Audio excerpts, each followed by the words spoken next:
Hello and welcome everyone and welcome to the next session of the direct taxes. भाई बहुत important दो chapter हमने खत्म कर लिए हैं। कौन से हैं वो दो chapters? Basics of direct taxation and residential status. Residential status पढ़ने के दौरान हमने ये डिसाइड किया, हमने ये देखा कि कौन कौन सी इनकम टैक्सेबल होगी under the Indian Income tax Act. कौन कौन सी इनकम है जो टैक्सेबल होगी? चार तरह की ब्रॉडली हमने इनकम पढ़ी।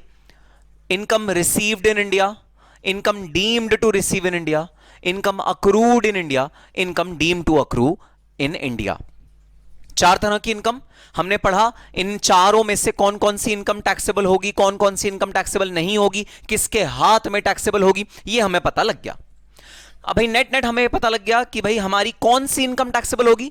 तो सपोज मेरी चार इनकम है, चार में से मुझे पता लग गया अच्छा ये जो बीच वाली दो है ना ये टैक्सेबल होंगी, अच्छा पहली और आखिरी टैक्सेबल नहीं होगी। मुझे ये बात पता लग गई कौन सी इनकम टैक्सेबल होगी, कौन सी इनकम टैक्सेबल नहीं होगी, वो हमें रेजिडेंशियल स्टेटस चैप्टर ने बता दिया।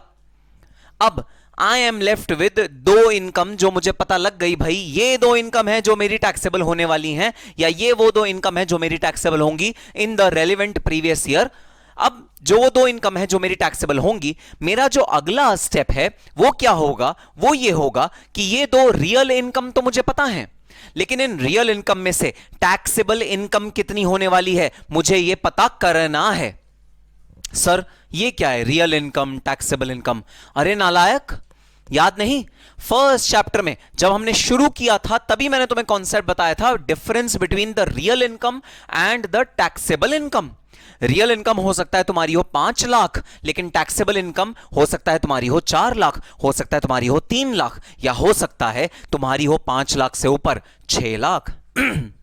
So there is a difference between real income and taxable income। और जब हमें पता लग गया कि भाई ये दो इनकम्स हैं जो हमारे हाथ में टैक्सेबल होंगी, जब हमें पता लग गया ये रिसीव्ड इन इंडिया है, ये deem to accrue or arise in India है, या फिर ये है जो चारों में से किसी भी कैटेगरी में नहीं आ रही, ये टैक्सेबल है ही नहीं, जब हमें ये बात पता लग गई तब हम उस इनकम की टैक्सेबिलिटी को अब एनालाइज करेंगे। तो अब अगला स्टेप क्या है? पहला स्टेप तुमने ले लिया। पहला स्टेप तुमने क्या लिया भाई? सर पहला स्टेप हमने ये लिया कि हमें ये पता लग गया कि हमारी कौन कौन सी इनकम टैक्सेबल होगी as per the Indian Income tax Act. कौन सी इनकम टैक्सेबल होगी as per the Indian Income tax Act, ये पता लग गया। किसने बताया? रेजिडेंशियल स्टेटस ने बताया। चैप्टर नंबर 2 ने बताया कि भाई ये जो तुम्हारी चार इनकम है इनमें से ये इनकम तुम्हारी इंडिया में टैक्स होगी। इनकम टैक्स एक्ट को सरेंडर कर दो, इनकम टैक्स एक्ट के तहत ये वाली इनकम तुम्हारी टैक्सेबल होगी। ये तुम्हें किसने बताया? ये तुम्हें बताया रेजिडेंशियल स्टेटस ने। अब सवाल हो गया ठीक है भाई मैं तैयार हूं, मैं ऑनेस्ट टैक्स पेयर हूं, मैं सच्चा ईमानदार कंट्री का टैक्स पेयर हूं, मैं टैक्स पे करने के लिए तैयार हूं, जरा मुझे बता दो कि मेरी इनकम पे कितना कितना टैक्स बना है। जो दो इनकम, बीच वाली दो इनकम तुमने बोला, दूसरी और तीसरी इनकम पे टैक्स लगेगा, बता दो जरा कितना टैक्स भरना है। लाओ मैं अभी चेक काटता हूं और गवर्नमेंट के पास टैक्स को जमा करा देता हूं। तो दूसरा स्टेप क्या आता है? जब तुम्हें यह पता लग गया कि तुम्हारी कौन कौन सी इनकम टैक्सेबल है, तो दूसरा स्टेप आता है how to compute the taxable income from your real income and then compute the tax. याद है मैंने दो वर्ड्स को अलग अलग लिखा था, इनकम वर्ड को अलग लिखा था, टैक्स वर्ड को अलग लिखा था। मैंने तुम्हें कहा था पहले मैं तुम्हें इनकम कंप्यूट करना सिखाऊंगा, फिर तुम्हें कहा था मैं तुम्हें टैक्स कंप्यूट करना सिखाऊंगा। तो अब वो स्टेज आ गया है जब मैं तुम्हें इनकम कंप्यूट करना सिखाऊंगा, और इनकम कंप्यूट करने से मेरा मतलब होगा कि जो रियल इनकम है उसको मैं टैक्सेबल इनकम में तुम्हें कन्वर्ट करना सिखाऊंगा। और दूसरी चीज मैं तुम्हें सिखाऊंगा कि तुम्हारा टैक्स कितना बनेगा, टैक्स रेट कितना मल्टीप्लाई होगा जो कि तुम्हारे टैक्स को कन्वर्ट करके बनाया जाएगा। ठीक है सर, बात समझ में आ गई? तो भाई इससे पहले कि हम यह सीखें कि रियल इनकम को टैक्सेबल इनकम में कैसे कन्वर्ट किया जाता है, उससे पहले मैं तुम्हें बताता हूं कि यह जो मैकेनिज्म होता है जहां से रियल इनकम को टैक्सेबल इनकम में कन्वर्ट किया जाता है, यह 5 तरह की इनकम के लिए अलग अलग होता है। तो 5 तरह की वो कौन कौन सी इनकम है जिसमें यह मैकेनिज्म अलग अलग होगा, मैं तुम्हें बताता हूं। Number 1 income from salary, number 2 income from house property, number 3 income from capital gains, number 4 income from business and profession, number 5 other sources। तो अब जब मुझे पता लग गया कि मेरी कौन कौन सी इनकम टैक्सेबल होगी, यह पता करने के लिए कि वो कैसे टैक्स होगी और उस पर कैसे टैक्स अमाउंट निकल के आएगा, मुझे फर्दर अपनी इनकम को जो टैक्सेबल वाली है, जो नॉन टैक्सेबल है, उसे तो भूल जाना, वो नहीं बाइफिकेट करने की जरूरत, उसे तो भूल जाना, वो तो तुम्हारा कुछ बॉदरेशन ही नहीं है, तुम्हारा भूल जाओ। लेकिन जो अब इनकम तुम्हारी बची है, मतलब वो वाली इनकम जो तुम्हारी टैक्सेबल की कैटेगरी में आ गई है, जरा उसके लिए मुझे ये बता दो कि उनमें से कौन सी इनकम किस कैटेगरी में फॉल करेगी, उसे बाइफिकेट कर दो जरा। 5 कैटेगरी मैंने तुम्हें दे दी हैं: salary, house property, capital gain, PGBP, profit from business and profession, profit और गेन्स फ्रॉम बिजनेस और profession, and income from other sources.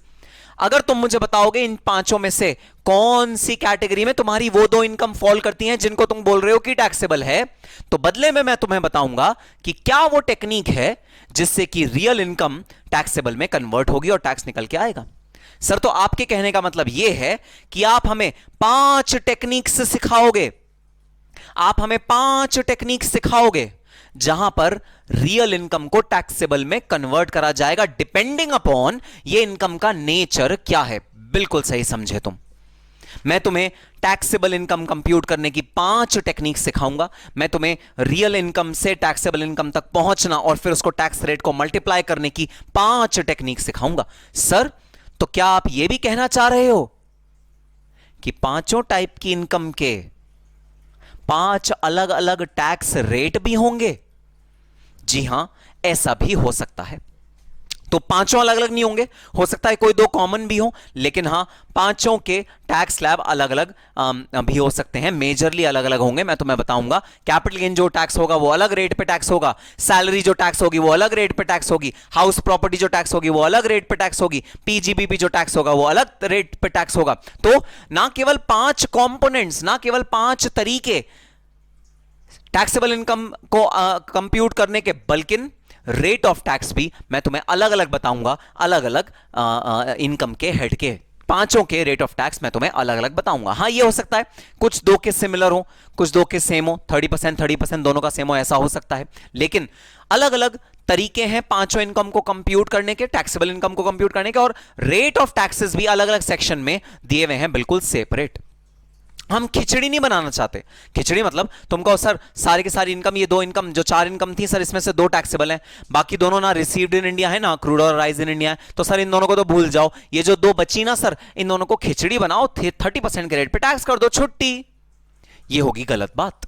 गलत बात क्यों? मैं देना चाहता हूं बेनिफिट, गवर्नमेंट ऑफ इंडिया देना चाहती है बेनिफिट। किस बेसिस पे बेनिफिट देना चाहती है सर? सर इस बेसिस पे बेनिफिट देना चाहती है कि जो बेचारी सैलरीड क्लास होती है, जो सैलरी इनकम से अपनी भरपाई करती है, जिसका फिक्स्ड मंथली इनकम होता है सैलरी का, सरकार ध्यान रखेगी कि जो लोअर इनकम में ब्रैकेट में लोग आते हैं उन पे कम टैक्स का भार हो। सरकार इस बात का ध्यान रखेगी।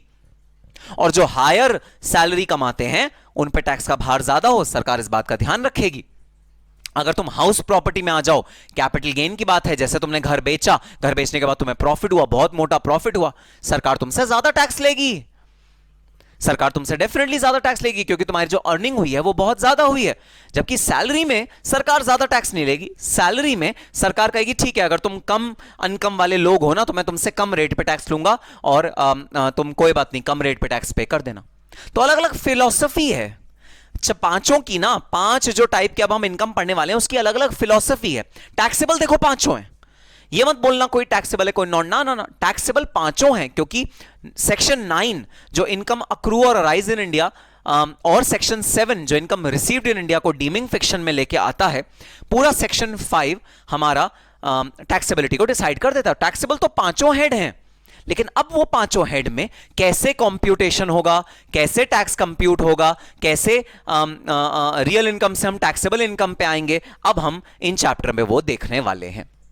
तो स्टेप नंबर 1, तुम्हें रेजिडेंशियल स्टेटस के बेसिस पे ये डिसाइड करना है कौन कौन से हेड की इनकम, कौन कौन सी इनकम तुम्हारी इंडिया में टैक्स होगी, इंडिया में टैक्स नहीं होगी, कौन कौन सी इनकम तुम्हारी टैक्सेबल है, कौन कौन सी इनकम टैक्सेबल नहीं है। ये तुम्हें कैसे डिसाइड करना है? रेजिडेंशियल स्टेटस के बेसिस पे डिसाइड करना है, और सेक्शन 7, सेक्शन 9 और सेक्शन 5 तीनों की कंसोलिडेटेड रीडिंग से डिसाइड करना है। रेजिडेंशियल स्टेटस का section 6, section 5 basis of charge, और section 7 deem to receive in India, section 9 deem to accrue or arise in India. So in sections के मिलीजुली सरकार से तुमको ये डिसाइड करना है कौन सी इनकम टैक्स होगी। और अब जो हम इंडिविजुअल हेड्स लेने वाले हैं, इसमें डिसाइड करना है इनकम कैसे टैक्स होगी। पहले हमने डिसाइड किया कौन सी इनकम टैक्स होगी, और अब हम ये डिसाइड करने वाले हैं वो जो टैक्स होगी इनकम, वो कैसे टैक्स होगी। तो 5 तरीके अलग अलग बताऊंगा तुम्हें इनकम को टैक्स करने के, 5 हेड्स के बेसिस पे। तो सबसे पहले बाइफिकेट करो अपनी इनकम को 5 हेड्स के बेसिस पे। मैं तुम्हें 5 अलग अलग इनकम को कंप्यूट करने के तरीके बताऊंगा, और मैं तुम्हें 5 अलग अलग इनकम टैक्स के रेट बताऊंगा, जो डिपेंडिंग अपॉन द सिचुएशन हमारे 5 हेड्स में अप्लाई करेंगे। तो यह है लॉजिक सोर्स ऑफ इनकम या हेड ऑफ इनकम पढ़ने का। अब हम स्टार्ट करने जा रहे हैं हेड ऑफ इनकम पढ़ना। तो the first head which we are going to start is salaries. सबसे पहला हेड है सैलरीज। सैलरीज में टैक्सेशन करने का अलग तरीका, हाउस प्रॉपर्टी में टैक्सेशन करने का अलग तरीका, कैपिटल गेन में टैक्सेशन करने का अलग तरीका, पीजीबीपी में टैक्सेशन करने का अलग तरीका। सर, क्या इसका मतलब यह है कि अगर हम सैलरी कमाते हैं तो हमारे लिए टैक्स का रेट फर्क होगा, और अगर हम कैपिटल गेन या पीजीबीपी कमाते हैं तो टैक्स का रेट फर्क होगा? बिल्कुल, इसका मतलब यही है। ना केवल टैक्स का रेट डिफरेंट होगा, बल्कि मेथड कंप्यूट करने का, टैक्सेबल सैलरी कंप्यूट करने का मेथड, टैक्सेबल इनकम कंप्यूट करने का मेथड, वो भी अलग अलग होगा। अच्छा सर, फिर तो हम कोशिश ये करेंगे कि अपनी इनकम को उस हेड में टैक्स करवाएं जहां पर सबसे कम इनकम टैक्स का रेट लग रहा हो। सर आप बता देना, 5 इनकम में से कौन सी वाली इनकम में सबसे कम टैक्स लग रहा होगा, हम उधर अपनी इनकम को टैक्स कराएंगे। हम क्यों ज्यादा वाले हेड में अपनी इनकम को टैक्स कराएंगे? अरे भाई, ये कोई तुम्हारे हाथ में थोड़ी है, ये तो इस चीज पे निर्भर करेगा कि तुम्हारी इनकम का नेचर क्या है। तुम नहीं डिसाइड कर सकते कि कौन से हेड में टैक्स होगा, इनकम टैक्स एक्ट डिसाइड करेगा कौन से हेड में टैक्स होगा। इनकम टैक्स एक्ट तुमको बताएगा कि हाउस प्रॉपर्टी में अगर टैक्स करना है तो कौन सी वाली इनकम हाउस प्रॉपर्टी में टैक्स होती है, कौन सी इनकम सैलरी में टैक्स होती है, कौन सी इनकम पीजीबीपी में टैक्स होती है, कौन सी इनकम कैपिटल गेन में टैक्स। ये तो इनकम टैक्स एक्ट तुम्हें बताएगा। तुम थोड़ी चूज कर सकते हो कि हाँ मेरी मर्जी है, मैं चाहे सैलरी में टैक्स करवाऊं या हाउस प्रॉपर्टी में टैक्स, तुम थोड़ी चूज कर सकते हो। तो हर हेड को स्टार्ट करने से पहले मैं तुम्हें डिसाइडिंग क्राइटेरिया बताऊंगा कि जो तुम्हें इनकम हुई है वो कैसे उस वाले हेड में क्वालिफाई करेगी। क्योंकि कहने को तो भाई हर आदमी सबसे लोएस्ट रेट वाला हेड ही चुनेगा। अगर उसे सैलरी भी मिल रही होगी ना, वो पता है क्या कहेगा? वो कहेगा मेरा तो ये पीजीबीपी था, मेरा बिजनेस और प्रोफेशन का ये इनकम था, मैं सैलरी में टैक्सेबल ही नहीं हूं क्योंकि सैलरी में टैक्स रेट बहुत हाई है। वो ये बोलेगा। अगर उसे सैलरी मिल रही होगी वो पीजीबीपी में टैक्स कराने की कोशिश करेगा, और अगर सैलरी का टैक्स रेट कम होगा वो पीजीबीपी नहीं, वो सैलरी में टैक्स कराने की कोशिश करेगा। तो इनकम टैक्स एक्ट ने आपको सुझाव दिए हैं कौन सी पेमेंट सैलरी होती है, कौन सी पीजीबीपी होती है, कौन सी हाउस प्रॉपर्टी होती है, कौन सी अदर सोर्सेज होती है। इनकम टैक्स एक्ट ने तुम्हें बता रखा है, और इसी बताने के बेसिस पे तुमको हेड डिसाइड करना है। तुम्हारे हाथ में नहीं है, इनकम टैक्स एक्ट के हाथ में है। तो आओ सबसे पहले हम डिसाइड करते हैं कि सैलरीज कौन सी वाली इनकम को कहा जाता है। किस तरह की इनकम तुम कमाओ तो मैं कहूंगा कि तुम्हारी ये सैलरी है, क्या वो डिसाइडिंग फीचर्स हैं, क्या वो डिसाइडिंग क्राइटेरियाज हैं जो बताते हैं कि हाँ जो पेमेंट हो रही है वो सैलरी की पेमेंट हो रही है। कौन से वो डिसाइडिंग क्राइटेरिया हैं जो ये बात बताते हैं। वो डिसाइडिंग क्राइटेरिया अगर तुमने फुलफिल कर दिए तो मैं तुम्हें बोलूंगा ये तुम्हारी सैलरी की इनकम है। अब तुम्हें सैलरी के अकॉर्डिंग कंप्यूटेशन करनी है, सैलरी के प्रोविजंस के अकॉर्डिंग तुम्हें टैक्स रेट लगाना है। फिर तुम मेरे को ये मत कहना नहीं सर ये सैलरी थोड़ी थी, अरे सर सैलरी थोड़ी थी, ये तो हाउस प्रॉपर्टी था। फिर मत कहना। अगर ये कंडीशन सेटिस्फाई हो गई सैलरी वाली तो मैं तुम्हारी इनकम को सैलरी के हेड में ही टैक्स करूंगा, सैलरी के हेड के अकॉर्डिंग, उसके जो सेक्शंस हैं उनके अकॉर्डिंग ही उसका कंप्यूटेशन ऑफ इनकम निकाल के लाऊंगा। ठीक है सर, तो पढ़ लेते हैं सबसे पहले कि वो कौन कौन से कैरेक्टरिस्टिक्स हैं, वो कौन कौन से फीचर हैं जो हमारी इनकम को सैलरी बना देते हैं। तो सबसे इंपॉर्टेंट चीज जो हमारी इनकम को सैलरी बना देती है कि there should be a employer employee relationship between the payer and the payee, तो जो पे कर रहा है और जिसे पे रिसीव हो रही है उसके बीच में एम्प्लॉयर एम्प्लॉई का अगर रिलेशनशिप है तो मैं इस तरह की तमाम पेमेंट को सैलरी नाम दूंगा भाई। अब चाहे तुम किसी भी नाम से उस वाली पेमेंट को पुकार लो, मुझे फर्क नहीं पड़ता, मैं तो सैलरी के अंडर तुम्हारी ये वाली इनकम को टैक्स करूंगा। सैलरी वाले लॉ लगेंगे इसके अंदर सारे के सारे। अगर एम्प्लॉयर एम्प्लॉई रिलेशनशिप है between the payer and the पेई। सर ये क्या होता है एम्प्लॉयर एम्प्लॉय रिलेशनशिप? कैसे डिटरमाइन होगा कि एम्प्लॉयर एम्प्लॉय रिलेशनशिप है? भाई डिटरमाइन होगा कुछ फीचर्स से। Feature number 1, master slave relationship. तो एम्प्लॉयर एम्प्लॉय रिलेशनशिप का मतलब है एक मालिक है और दूसरा नौकर है। सर कैसे पता लगता है एक मालिक है दूसरा नौकर है? तो भाई आप अपने घर में व्यवहार देखो, व्यवहार से पता लगता है एक मालिक है और दूसरा नौकर है। तो आपके घर में जो सर्वेंट आते हैं काम करने के लिए, आप उनको बोलते हो देखो इस पूरे कमरे का झाड़ू पोछा लगाना है, तो आपसे क्या कहता है? जी साहब, सलाम साहब। वो कहता है हाँ जी मैं आपके अकॉर्डिंग काम करूंगा, जो आप बोलोगे वो मैं काम करूंगा। हाँ जी मैं काम करूंगा, यस ये काम करूंगा। अच्छा सुनो जरा ना झाड़ू पोछा लगाते हुए फिनाइल डाल देना। जी साहब फिनाइल डाल दूंगा, पूरा कमरा साफ कर दूंगा। अच्छा कमरा के साथ साथ ना जरा जो जाल मकड़े हैं ना कोनों में वो भी जरा निकाल देना। जी साहब वो भी निकाल दूंगा, सारे के सारे जाल मकड़े सब कुछ निकाल दूंगा। This is signified by master slave relationship. अब आ जाओ इसके कॉन्ट्रास्ट, मैं तुम्हें एक एग्जाम्पल और देता हूं। तुम्हारा एक फ्रेंड है जो तुम्हारे घर पे आया, वो टेम्परेरी रहने आया। उसने कहा कि भाई मैं टेम्परेरी तुम्हारे घर रहना चाहता हूं, तो कुछ समय के लिए मैं क्या तुम्हारे घर रह सकता हूं? आपने कहा हाँ हाँ आजा भाई, दोस्त है तू मेरा, आजा कोई बात नहीं, साथ में रहेंगे कुछ दिन, जब तक उसके पेरेंट्स शायद आउट ऑफ टाउन गए थे, तो वो कुछ समय के लिए रहने के लिए आपके घर आ गया। अब सुनना जरा, सुबह सुबह आपका फ्रेंड उठा, ऐसे अंगड़ाई ले रहा है बेड पे से, आपने भी अंगड़ाई ली, आप भी उठे। आपने अपने फ्रेंड को कहा अरे सुन भाई देख जरा झाड़ू पोछा लगा देते हैं, इस घर इस कमरे का ना बहुत गंदा हो रहा है, आप पोछा लगा देते हैं। उसने कहा अच्छा चल ठीक है, लेकिन अभी नहीं लगा रहा, थोड़ी देर में लगा दूंगा, पहले जरा मैं थोड़ा सा फ्रेश हूं उसके बाद लगा दूंगा। आपने कहा ठीक है अभी मत लगा, तेरी मर्जी भाई, कुछ और देर बाद लगा दियो। अच्छा आपने बोला जरा फिनाइल डाल दियो पानी में पोछा लगाते हुए। तो आपका फ्रेंड तुनक के बोला मैं तेरा नौकर हूं क्या बे? मैं सुबह अग्री कर गया झाड़ू पोछा करने के लिए, मेरी शराफत है, लेकिन मैं क्या तेरा नौकर हूं जो तू मेरे को इस तरह इंस्ट्रक्शन दे रहा है, फिनाइल डाल देना, ये कर देना, वो कर देना, जाले सा मैं नहीं कर रहा, खुद कर ले। तो डिस्पाइट ऑफ द फैक्ट कि उसने किया या नहीं किया, सपोज उसने कर दिया, उसने बिना फिनाइल डाले पूरा कमरा पोंछ दिया, पूरा कमरा जैसा आपने बोला था कर दिया, लेकिन फिनाइल नहीं डाला, आपकी बात की अवहेलना करी, उसने कहा मैं फिनाइल नहीं डालना, हाथ खराब हो जाते हैं फिनाइल डालने से, मैं जनरल पोछा लगा देता हूं और जनरल जाले साफ कर देता हूं। इररिस्पेक्टिव ऑफ द फैक्ट उसने काम किया या नहीं किया, मुझे उससे मतलब नहीं है। मुझे जरा ये बता दो क्या ये रिलेशनशिप एम्प्लॉयर एम्प्लॉय रिलेशनशिप या मास्टर स्लेव रिलेशनशिप किसी भी एंगल से लग रहा है तुम्हें? नहीं सर, ये मास्टर स्लेव रिलेशनशिप नहीं लग रहा। ये ऐसा रिलेशनशिप नहीं लग रहा जिसमें एक बंदा सुपीरियर है, दूसरा बंदा सबऑर्डिनेट है और सुपीरियर की सुपीरियरिटी की वजह से काम हो रहा है। जबकि मास्टर स्लेव रिलेशनशिप में या एम्प्लॉयर एम्प्लॉय रिलेशनशिप में सुपीरियरिटी की वजह से काम होता है। भाई जो मैंने दूसरा एग्जांपल दिया इसमें तो प्यार मोहब्बत अफेक्शन की वजह से काम होता है, इसमें सुपीरियरिटी की वजह से काम नहीं होता। So this is of course not master slave relationship. तो रिलेशनशिप देखना होता है हमें, दो लोगों के बीच में किस तरह का रिलेशनशिप है।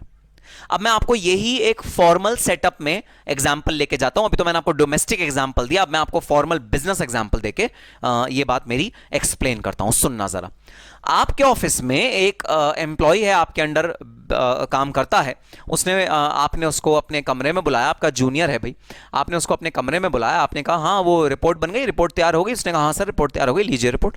अच्छा इसमें ये चेंजेस कर रहा हो तो बिल्कुल भी ठीक नहीं, हाँ सर मैं चेंज कर देता हूँ। अच्छा कल ये मीटिंग है इसके लिए पीपीटी तैयार कर देना, हाँ जी सर मैं कर देता हूँ।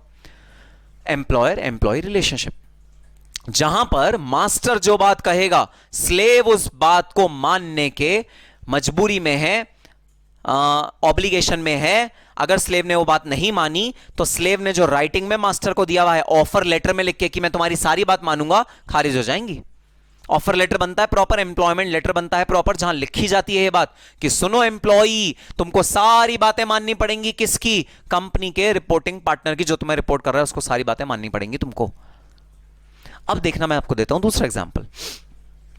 यहीं आपका एम्प्लॉय आपसे बात नहीं कर रहा, आपका बिजनेस पार्टनर आपके रूम में आया और उसने आपको बोला कि आपने उसको बोला कि हाँ अरे कल की पीपीटी तैयार है क्या? उसने कहा हाँ हाँ तैयार है, लो ये लो चेंजेस इसमें करने हैं थोड़े से।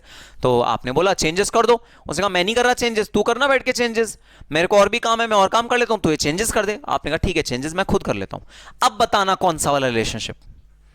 अब बताना ये एम्प्लॉयर एम्प्लॉय का रिलेशनशिप या बिजनेस पार्टनर का रिलेशनशिप? सर बिजनेस पार्टनर का रिलेशनशिप, क्योंकि business partner is not obliged to fulfil your request, your demand, your expectation. It is not expected out of him. उसने कोई अग्रीमेंट साइन नहीं किया, उसने कोई एम्प्लॉयमेंट लेटर साइन नहीं किया, वो तो आपका बिजनेस पार्टनर है, वो तो आपके इक्वल में स्टेक रखता है। उसके पास राइट है अपना सजेशन देने का और अपनी बात को मनवाने का। एम्प्लॉई के पास कोई राइट नहीं होता अपनी सजेशन को मनवाने का। सजेशन देने का तो राइट होता है, मनवाने का कोई राइट नहीं होता एम्प्लॉई के पास।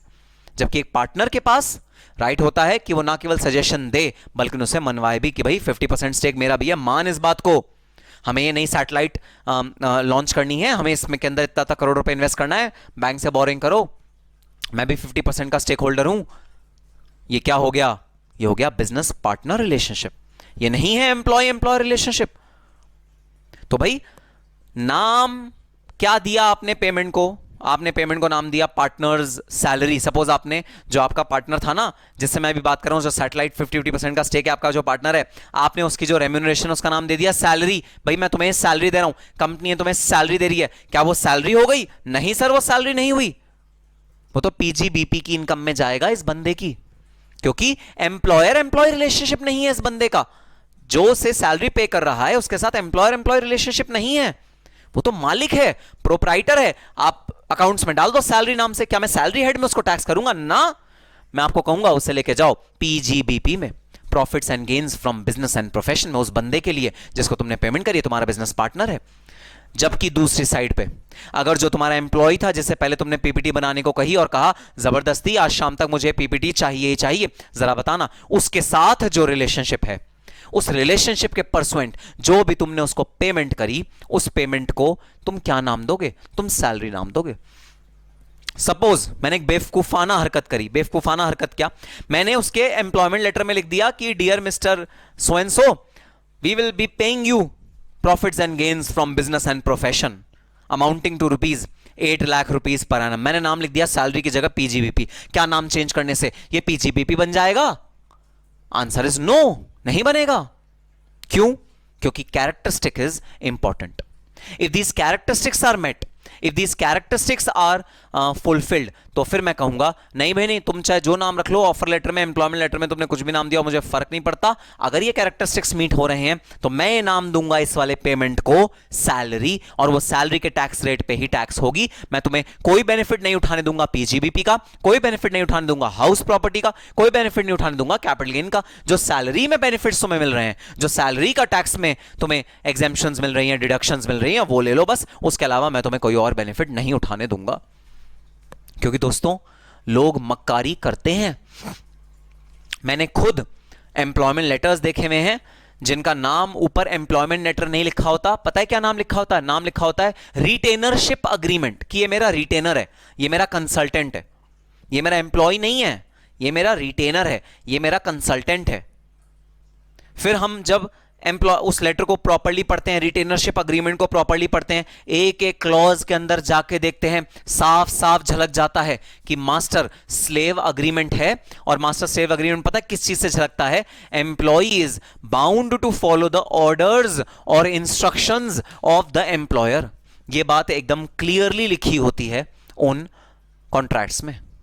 और तब हम जाके कंपनी को बोलते हैं कि भाई ये रिटेनरशिप अग्रीमेंट नहीं है, ये तो एम्प्लॉयमेंट अग्रीमेंट है। क्योंकि दूसरा बंदा आपका स्लेव है, दूसरा बंदा जो आपको मनवाना है आप मनवा सकते हो, आपका काम करेगा, सारा का सारा जो भी आपने बोला उसकी ऑब्लिगेशन है सारा का सारा काम करना। पक्का ये रिटेनर तो नहीं है, ये तो आपका एम्प्लॉई है। तो आपने नाम दे दिया रिटेनरशिप अग्रीमेंट, मैं क्या करूं? मुझे कोई फर्क नहीं पड़ता। जो कैरेक्टरिस्टिक्स है ना, कैरेक्टरिस्टिक्स वो तो एम्प्लॉयर एम्प्लॉय रिलेशनशिप की तरफ इशारा कर रहे हैं। तो इस बंदे की जो फीस होगी उसे फीस मत बोलो, उसे बोलो सैलरी, और उसके हाथ में जो टैक्सेबल होगी वो सैलरी की तरह ही टैक्सेबल होगी। So nomenclature in entire income tax act is irrelevant. कहीं भी तुम जाओगे ना इनकम टैक्स एक्ट में, नाम पे ज्यादा तवज्जो मत देना, नाम पे ज्यादा एम्फेसिस मत देना। नाम चाहे जो, मुझे फर्क नहीं पड़ता, मैं तो कैरेक्टरिस्टिक्स देखूंगा, मैं तो नेचर देखूंगा, उसका नेचर क्या है, उसका कैरेक्टरिस्टिक क्या है, और मैं कैरेक्टरिस्टिक के अकॉर्डिंग हेड को डिसाइड करूंगा। क्योंकि बहुत महत्वपूर्ण है हेड को डिसाइड करना। अगर मैंने गलत हेड डिसाइड किया तो ना केवल टैक्स कम या ज्यादा रेट पे लगेगा, बल्कि टैक्स की जो कंप्यूटेशन होगी वो भी उलट पुलट हो जाएगी, अगर मैंने हेड चूज करने में गलती कर दी तो हेड चूज करना is the most important factor while computing the taxable income. अब मैं तुम्हें एक और एग्जांपल देता हूं भाई, नॉमेनक्लेचर इज इररेलेवेंट का। तो हमारी क्लास में एक लड़की है, उस लड़की का नाम है सपोज सौम्या, सौम्या उस लड़की का नाम है, और हमारी क्लास में एक लड़का है जिसका नाम है अनुराग, अनुराग सौम्या, ठीक है। अब वो दोनों, लड़का है अनुराग, सौम्या है लड़की, तो मैंने अनुराग को बोला सुनो अनुराग, तुम्हारा नाम सौम्या है, सुनो अनुराग तुम्हारा नाम सौम्या है, लिख लो तुम्हारा नाम सौम्या है, सौम्या सौम्या सौम्या। और मैंने सौम्या को बोला सुनो सौम्या तुम्हारा नाम अनुराग है, सुनो सौम्या तुम्हारा नाम अनुराग है। अभी ना बाहर से इस कोचिंग इंस्टीट्यूट के जो मालिक हैं वो आएंगे, अनुराग सुनो तुम्हें क्या बोलना है कि तुम्हारा नाम क्या है, सौम्या, और सौम्या सुनो तुम्हें क्या बोलना है, तुम्हारा नाम क्या है, तुम्हारा नाम है अनुराग। तो भाई जो कोचिंग इंस्टीट्यूट की मालिक थे ना, जो ओनर थे कोचिंग इंस्टीट्यूट के, वो आए, उन्होंने पूछा, अनुराग से पूछा सबसे पहले, अनुराग से पूछा पहले तुम्हारा नाम क्या है। अनुराग ने क्या बोला, सौम्या सर। और कोचिंग इंस्टीट्यूट वाले दूसरे वाले सौम्या के पास गए, उससे पूछा तुम्हारा नाम क्या है, तो सौम्या ने क्या बोला, अनुराग। नाम चेंज हो गए दोनों के।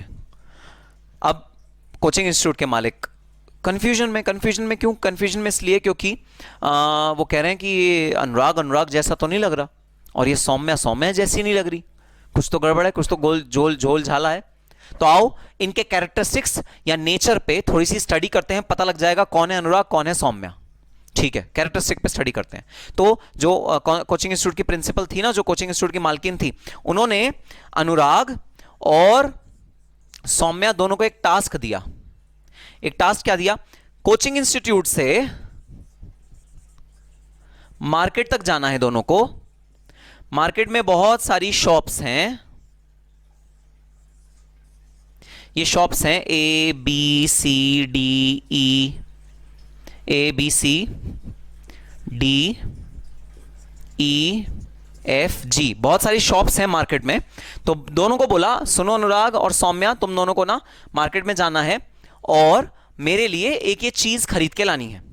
ये चीज पता है कहां पर मिल जाएगी अच्छी, ये चीज मिल जाएगी ए शॉप में, अच्छी मिल जाती है ये वाली चीज, बाकी होती तो सारी दुकानों पे है, लेकिन ए में ये चीज अच्छी मिल जाएगी, ए में, ठीक है। तो सबसे पहले जिसका नाम अनुराग बताया गया था उसको नहीं भेजा गया, सबसे पहले भेजा गया जिसका नाम सौम्या बताया गया था, मतलब अनुराग को पहले भेजा गया जिसका नाम सौम्या बताया प्रिंसिपल को हमने, ठीक है। तो प्रिंसिपल ने कहा सौम्या तुम खड़े हो जाओ जरा। सौम्या खड़ा हो गया, मतलब हो गया व्हाटएवर, क्योंकि वो सौम्या तो अनुराग है ना एक्चुअली, इसलिए मैं भी कंफ्यूज हो रहा हूं। सौम्या को बोला सौम्या तुम खड़े हो जाओ, सौम्या जरा जाओ मार्केट से ये सामान ले आओ, ठीक है। अब हमारा जो सौम्या है, जो एक्चुअली में अनुराग है, वो सौम्या क्या हुआ, सौम्या गया ए शॉप में और ए शॉप से वो सामान खरीद के वापस कोचिंग इंस्टीट्यूट आ गया। सौम्या, जिसका हमने सौम्या नाम बताया था, कोचिंग इंस्टीट्यूट आ गया और उसने कहा लीजिए मैम जो आपने मंगाया था ये चीज। जो कोचिंग इंस्टीट्यूट की प्रिंसिपल थी उन्होंने कहा वेरी गुड वेरी गुड। अब कोचिंग इंस्टीट्यूट की प्रिंसिपल ने दूसरी बार कहा अनुराग अनुराग जरा जाना मार्केट और ये सामान लेके आना। अब वो अनुराग जिसको हमने अनुराग बताया बट एक्चुअली वो सौम्या है, पता है उसने क्या किया, वो अनुराग पहले गई ई शॉप, फिर गई D C B A G F, फिर वापस आई ए बी सी, फिर गई A G F E D C B. तो इसने ऐसे 4-5 चक्कर लगा दिए पूरी की पूरी मार्केट में, हर एक मार्केट के हर एक शॉप को उसने छान मारा गुड को खरीदने के लिए।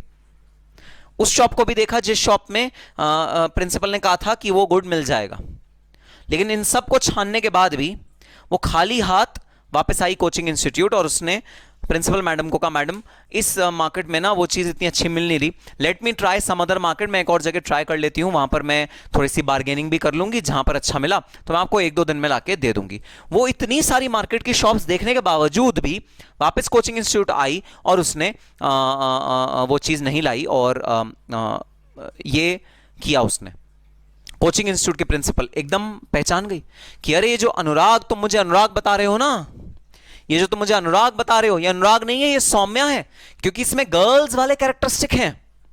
गर्ल्स का एक कैरेक्टरिस्टिक है शॉपिंग करते हुए ओवरली इमोशनल हो जाना, बहुत सारा ओवर शॉपिंग करना, जगह जगह पता करना, 10 दुकानों, एक चीज जो एक दुकान पे मिल रही है उसे छोड़ के 10 दुकानों पे जाना और बार बार एक एक दुकान पे आना बार्गेन करने के लिए, ये गर्ल्स का कैरेक्टरिस्टिक है। तो जिसको तुमने मुझे बताया ना अनुराग, वो अनुराग नहीं है, वो तो सौम्या है, तुम मुझे गलत बोल रहे हो। और जिसे तुमने मुझे बताया कि वो सौम्या है, अरे भाई वो सौम्या नहीं है, वो तो अनुराग है। वो तो बेचारा एक दुकान पे गया सीधा, अगर तुम किसी लड़के को बोलोगे कोई चीज लाने के लिए मार्केट से, तो वो सीधा एक दुकान पे जाएगा और सीधा तुम्हें वो चीज लाके दे देगा। टाइम भी बचेगा, एफर्ट्स भी बचेंगे, पैसे भी बचेंगे। तो नॉमेनक्लेचर इज इरेलीवेंट, मुझे नॉमेनक्लेचर से फर्क नहीं पड़ता, तुम चाहे जो भी नाम रख दो, but what is relevant, characteristics, features क्या हैं, उन फीचर्स के बेसिस पे डिसाइड होगा कि हेड ऑफ इनकम क्या है। और देखो ये सब जो मैंने अभी कहा ना, वो सब मजाक था, सिर्फ एक पॉइंट एक्सप्लेन करने के लिए मैंने तुमको एक एग्जाम्पल दिया था, ठीक है, इसे सीरियसली मत ले लेना।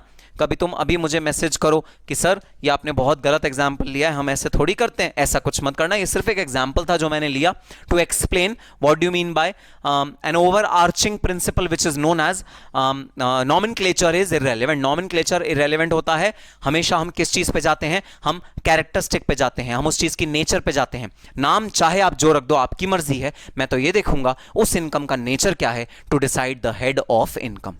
और अगर ये कंडीशन फुलफिल हो गई that the employee is bound to follow the orders of the employer, तो मैं कहूंगा जो पेमेंट हो रही है एम्प्लॉय को वो सैलरी है, ना वो हाउस प्रॉपर्टी है, ना वो कैपिटल गेन है, ना वो पीजीबीपी है, ना वो कुछ और है, वो क्या है, वो सैलरी है। तो ये है दूसरा प्रिंसिपल, दूसरा फीचर जो मैं देखूंगा सैलरी इनकम को क्लासिफाई करते हुए। Next feature, contract of service versus contract for service. अब देखो बड़ा इंपॉर्टेंट डिफरेंस है, contract of service, contract for service.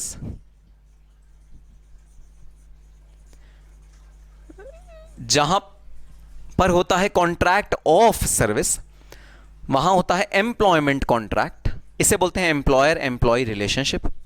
और जहां होता है कॉन्ट्रैक्ट फॉर सर्विस, वहां बोलते हैं भाई no employee employer relationship. No employee employer relationship मतलब इसके अंदर कोई सैलरी कंपोनेंट नहीं है। तो जो कॉन्ट्रैक्ट कॉन्ट्रैक्ट ऑफ सर्विस होता है वो होता है सैलरी वाला कॉन्ट्रैक्ट, और जहां होता है कॉन्ट्रैक्ट फॉर सर्विस वो होता है नो सैलरी वाला कॉन्ट्रैक्ट। तो जिस कॉन्ट्रैक्ट में हिंट मिले कि ये कॉन्ट्रैक्ट ऑफ सर्विस है, वहां समझ लेना सैलरी आएगा, ये एम्प्लॉयमेंट कॉन्ट्रैक्ट है, सैलरी आएगा। और जिस कॉन्ट्रैक्ट में लिखा हो कि वो है कॉन्ट्रैक्ट फॉर सर्विस, जिसमें ऐसे कैरेक्टरिस्टिक हो जहां जो ऐसा दर्शाते हो कि ये है कॉन्ट्रैक्ट फॉर सर्विस, वहां समझ जाना कि ये सैलरी वाला कॉन्ट्रैक्ट नहीं है, इसमें कोई एम्प्लॉयर एम्प्लॉय रिलेशनशिप नहीं है। अब सवाल ये उठता है, what is the difference between contract of service and contract for service? So अब जरा समझना ध्यान से भाई। मैंने अपने घर में, ये मेरा स्टूडियो है, इस स्टूडियो में मैंने आपको पहले बताया लाइट्स हैं, कैमरा है, बोर्ड है मेरा, और कुछ इक्विपमेंट्स लगे हुए हैं, मेरा एसी लगा हुआ है, मेरा लैपटॉप रखा है, मेरे अलमीराज हैं चारों तरफ जहाँ पर मैं बुक्स सेव करता हूँ, ये मेरा बोर्ड है। तो ये जो मेरा स्टूडियो है इसके अंदर बहुत सारे इलेक्ट्रिकल अप्लायंसेज, इलेक्ट्रिकल इक्विपमेंट लगे हुए हैं। तो वो इलेक्ट्रिकल इक्विपमेंट कई बार ख़राब हो जाते हैं, तो जब वो ख़राब हो जाते हैं तो मैं क्या करता हूँ भाई, मैं एक इलेक्ट्रीशियन को बुला के लाता हूँ और उसे एक पर्टिकुलर सर्विस देने की रिक्वेस्ट करता हूं। वो क्या, भाई जरा आजा, आधा घंटे का काम है, तू बस ये जो लाइट्स लगी हुई है ना इनकी फिटिंग ठीक कर दियो, ये थोड़ी सी ढीली हो गई हैं, तो बस इनको फिटिंग करके वापस चला जाइयो, ये लाइट्स वाइट्स ठीक कर दे और मेरा काम हो जाएगा। तो कोई एक सर्विस के लिए मैं उसे बुलाता हूं, भाई ये कर दे और चला जा। कोई एक वन ऑफ सर्विस के लिए जब आप कॉन्ट्रैक्ट करते हो तो उसे बोला जाता है कॉन्ट्रैक्ट फॉर सर्विस।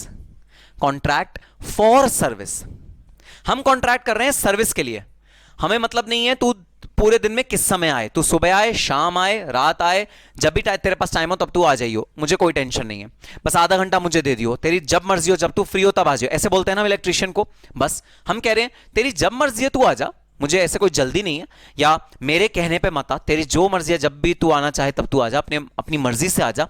हाँ, लेकिन लाइट को ठीक करके चला जा। अब तू कैसे ठीक करेगा, उसमें तू पेचकस यूज करेगा, या तू स्टार्टर बदलेगा उस लाइट का, या तू चोक बदलेगा उस लाइट की, या तो पूरी लाइट बदलेगा, वो तेरे ऊपर है, वो तू देख तू क्या करने वाला है, मुझे नहीं पता। बस तू एक लाइट है ये, तू इस एक लाइट को चेंज कर और तू यहां से चला जा। तो आपसे इलेक्ट्रिशियन क्या पूछता है, इलेक्ट्रिशियन पूछता है सर एक ही लाइट चेंज करनी है ना, ज्यादा तो नहीं। मैंने कहा नहीं नहीं ज्यादा नहीं, एक ही चेंज करनी है, तो तू बस चेंज कर और चला जा। उसने कहा ठीक है, मैं चेंज करूंगा एक लाइट और चला जाऊंगा। ये क्या हुआ, ये हुआ कॉन्ट्रैक्ट फॉर सर्विस। आप किसी एक पर्टिकुलर सर्विस के लिए कॉन्ट्रैक्ट ले रहे हो, आपको मतलब नहीं है वो कब आए कब जाए, आपको इससे कोई मतलब नहीं है, आपका सिर्फ ऑब्जेक्टिव है कि भाई ये लाइट है, इसे चेंज करके तू चला जा मेरे यहां से, मुझे और कुछ नहीं चाहिए तेरे से। This is known as contract for service. Service element इसमें ज्यादा अहमियत रखता है। मुझे आदमी से कोई मतलब नहीं है, वो आदमी बाहर जाके चाहे जो कर रहा हो, जिस समय आए, मुझे कोई फर्क नहीं पड़ता, वो चाहे जैसा भी आदमी हो, मुझे कोई फर्क नहीं पड़ता। This is known as contract for service. मेरे लिए सर्विस की प्राथमिकता है इस वाले कॉन्ट्रैक्ट में। कॉन्ट्रैक्ट फॉर सर्विस, सर्विस के लिए मैं कॉन्ट्रैक्ट में एग्जीक्यूट कर रहा हूं। मुझे कोई फर्क नहीं पड़ता कि मैं उसको कंट्रोल नहीं करना चाहता इलेक्ट्रिशियन को, भाई मेरा ऑब्जेक्टिव उसे कंट्रोल करना नहीं है, और मेरा ऑब्जेक्टिव उस एक लाइट के अलावा किसी और लाइट को ठीक करवाना ऑब्जेक्टिव नहीं है। मेरा तो बड़ा सीधा सा ऑब्जेक्टिव है, सर्विस दो और यहां से चले जाओ। This is known as contract for service, where service is of prime importance to me. And option number two सुनना क्या।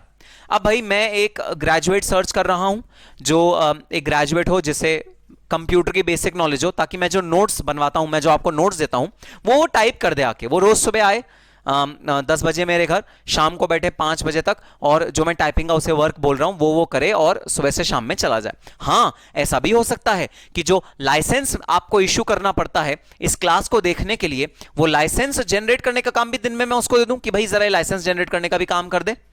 हो सकता है मैं कोई वीडियो एडिटिंग, जो वीडियो एडिटिंग करनी है मुझे, क्योंकि वो सुबह से शाम तक मेरे यहां बैठेगा।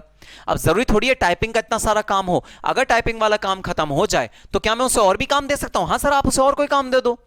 जैसे आपका जो इलेक्ट्रिशियन है, अगर आप इलेक्ट्रिशियन वाला काम उसका खत्म हो जाएगा, मान लो आधे घंटा नहीं लगा, उसे 15 मिनट लगा, तो आप ये नहीं बोलोगे अरे तेरे को तो 15 मिनट लगा, 15 मिनट अभी बचे हैं ना, जरा फैन भी ठीक कर दे, आप ये कभी नहीं बोलोगे।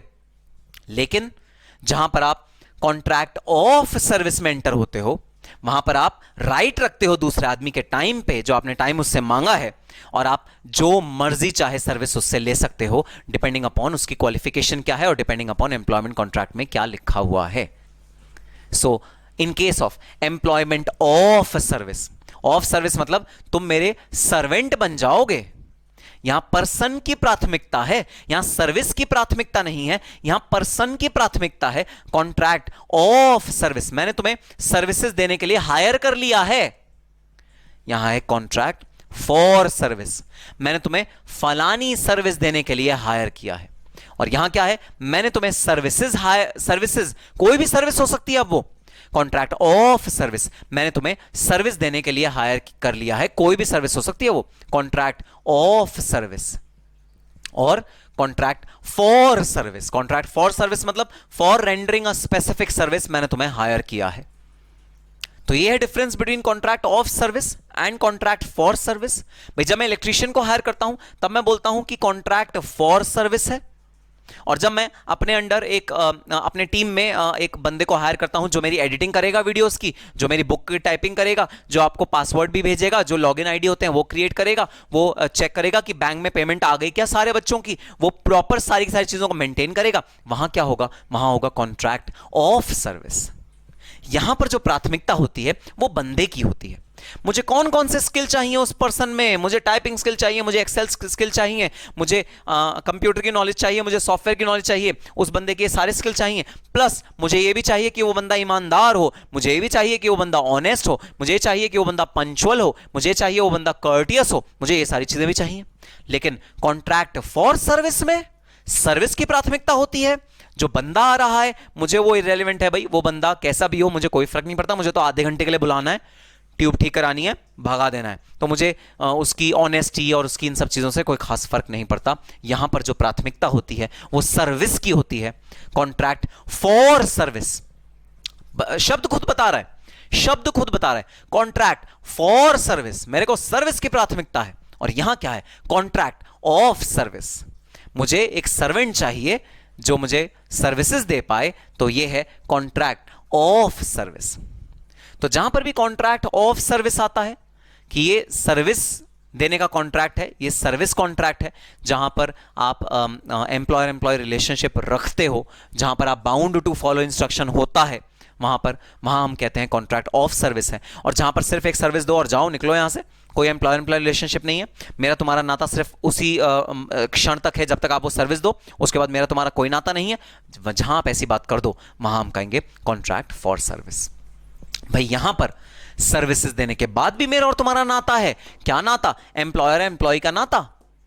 यहां पर जब तुमने सर्विसेज दे भी दी मुझे और अगर तुम खाली भी बैठे हो तो भी मेरा और तुम्हारा नाता है, एम्प्लॉयर एम्प्लॉय रिलेशनशिप का नाता। तुम्हें 10 से 5 बजे तक ये टाइम मुझे देना ही देना पड़ेगा, तुम्हें 7 घंटे मेरे ऑफिस में बैठना ही बैठना पड़ेगा, भले ही खाली बैठो, क्योंकि वो टाइम मैंने तुम्हारा खरीद लिया है, मैंने उस टाइम के लिए तुम्हें अपना सर्वेंट बना लिया है, कॉन्ट्रैक्ट ऑफ सर्विस। और जब मैंने तुम्हें टाइम के लिए सर्वेंट नहीं बनाया भाई, मैंने तुम्हें एक सर्विस बोला है, सर्विस दो और जाओ यहां से, तब मैं बोलूंगा कॉन्ट्रैक्ट फॉर सर्विस। और जहां पर भी कॉन्ट्रैक्ट ऑफ सर्विस आता है वहां पर एम्प्लॉयमेंट कॉन्ट्रैक्ट बनता है, उसे एम्प्लॉयर एम्प्लॉय रिलेशनशिप बोलते हैं हम उसे। और जहां पर भी कॉन्ट्रैक्ट फॉर सर्विस आता है वहां पर हम बोलते हैं नो एम्प्लॉय एम्प्लॉय रिलेशनशिप। और इस केस में सैलरी नहीं होती, कुछ और होता है, कुछ और क्या मुझे नहीं पता, वो अदर हेड जब पढ़ेंगे तब पता लगेगा। यहां पर जो पेमेंट होगी वो सैलरी की पेमेंट होगी, यहां पर जो पेमेंट होगी वो सैलरी की पेमेंट नहीं होगी। ठीक है सर, बात समझ में आया। तो सैलरी की पेमेंट क्वालिफाई करने के लिए आपका होना चाहिए कॉन्ट्रैक्ट ऑफ सर्विस, सैलरी की पेमेंट क्वालिफाई करने के लिए आपका होना चाहिए contract of service as compare to contract for service. Contract for service नहीं होना चाहिए, कॉन्ट्रैक्ट ऑफ सर्विस होना चाहिए। तो ब्रॉडली बहुत थिन लाइन ऑफ डिफरेंस है भाई, बहुत बारीक लाइन है जहां पर आप डिफरेंस ड्रॉ करते हो contract of service and contract for service के बीच में। लेकिन मैंने आपको बता दिया किस तरह आप डिस्टिंग्विश कर सकते हो बिटवीन कॉन्ट्रैक्ट ऑफ सर्विस और कॉन्ट्रैक्ट फॉर सर्विस। और याद रख लेना, जहां भी कॉन्ट्रैक्ट ऑफ सर्विस होता है वहां पर पेमेंट कहलाई जाती है सैलरीज, क्योंकि वहां पर होता है एम्प्लॉई एम्प्लॉयर रिलेशनशिप। ठीक है सर, बात समझ में आई। Last, no agent principal relationship, no agent principal relationship. तो भाई एक और रिलेशनशिप होता है जिसके बेसिस पे ना कई बार कंफ्यूजन क्रिएट हो जाता है, सर ये भी क्या एम्प्लॉय एम्प्लॉयर है या ये एजेंट और प्रिंसिपल है, ये क्या है सर। कई बार ना कंफ्यूजन आपका क्रिएट हो जाता है इस चीज को लेकर भी। अब सुनना, कंफ्यूजन के बीच में कैसे आप बाइफिकेट करोगे, कैसे दोनों के बीच में डिफरेंस है, कौन से दो रिलेशनशिप के बीच में हम डिफरेंस एनालाइज कर रहे हैं, एजेंट और प्रिंसिपल के बीच में और